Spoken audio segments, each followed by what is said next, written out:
Hi friends, வணக்கம். எல்லோரும் எப்படி இருக்கீங்க? நல்லா இருக்கீங்களா? வீடியோ போட்டு ரொம்ப நாள் ஆச்சு. ஓகே, அதெல்லாம் இருக்கட்டும். நான் இப்போ ஒரு சின்ன விஷயத்த ஷேர் பண்ணலான்னு தான் வந்தேன். இப்போ என் ஃப்ரெண்டு ஒருத்தன் கால் பண்ணான். அவன் கார் எடுத்துகிட்டு போயிருக்கான்.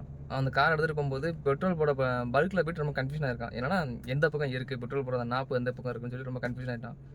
அது ரொம்ப கன்ஃபியூஷன் ஆக வேண்டியதுலாம் தேவையில்ல. ஏன்னா இப்போ எல்லாருமே கார் எடுக்க ஆரம்பிச்சிட்டாங்க. லேடிஸ், ஜென்ட்ஸ் இப்போ எல்லாருமே வண்டி எடுக்க ஆரம்பிச்சிட்டாங்க. ஜென்ட்ஸ்னா கூட இறங்கி பார்த்துக்கலாம். இப்போ அந்த ஒரு குழப்பம் வந்தால் கூட டென்ஷன் ஆக கூட கொஞ்சம் சமாளிச்சிடுவாங்க. லேடிஸுங்கும்போது ரொம்ப இதாகிடுவாங்க, டென்ஷன் ஆயிடுவாங்க. 2 பேத்துக்குமே ஓகேவாங்களா? இப்போ நம்ம அதெல்லாம் இறங்கிலாம் பார்க்க வேண்டிய அவசியம்லாம் இல்ல. நம்ம கார்லேயே பார்த்தீங்கன்னா, டிஸ்பிளேல பார்த்தீங்கன்னா, அது கூட ஆரோ மார்க் குடுத்துருப்பாங்க. நீங்க எத்தனை பேர் அத கவனிச்சிருக்கீங்கன்னு தெரியல. இந்த விஷயம் எத்தனை பேர் தெரியுங்கிறதும் தெரியல. தெரிஞ்சவங்க இது ஒரு எனக்கு தெரியும்னு சொல்லி கமெண்ட் பண்ணுங்க. தெரியாதவங்களுக்கு ஷேர் பண்ணுங்க. நல்லா இருந்துச்சு இந்த வீடியோனா, எப்படி சொல்ல, லைக் பண்ணி கமெண்ட் பண்ணுங்க. நான் அந்த விஷயம் காமிக்கிறேன் பாருங்க. ஓகே. இப்போ பார்த்தீங்கன்னா, அந்த பெட்ரோல் இந்த சிம்பிள் இருக்குல்ல, இந்த சிம்பிளில் பாருங்கள், இந்த சைடில் லெஃப்ட் சைடில் இருக்கா? இப்போ என் வண்டிக்கு பார்த்தீங்கன்னா லெஃப்ட் சைடில் இருக்குது. அது மாதிரி எந்தெந்த வண்டிக்கு எந்த பக்கம் இருக்குன்னா, இப்போ இது வந்து லெஃப்ட் சைடுனால இந்த ஆரோ மார்க் இப்படி பக்கம் இருக்குது. அதாவது லெஃப்ட் சைடு பக்கம் இருக்குது அந்த ஆரோ மார்க்கு.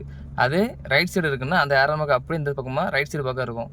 இதை வச்சு நீங்கள் கணிச்சிக்கலாம். அது வந்து அந்த நாப்பு எந்த சைடு இருக்குங்கிறத கவனித்து நீங்கள் வண்டியை விடலாம். இவ்வளோ தான், இந்த விஷயத்தை தான் ஷேர் பண்ண வந்தேன். ஓகே, இந்த வீடியோ பிடிச்சிருந்துச்சுன்னா லைக் பண்ணுங்கள், ஷேர் பண்ணுங்கள், கமெண்ட் பண்ணுங்கள். ஓகே, பாய்.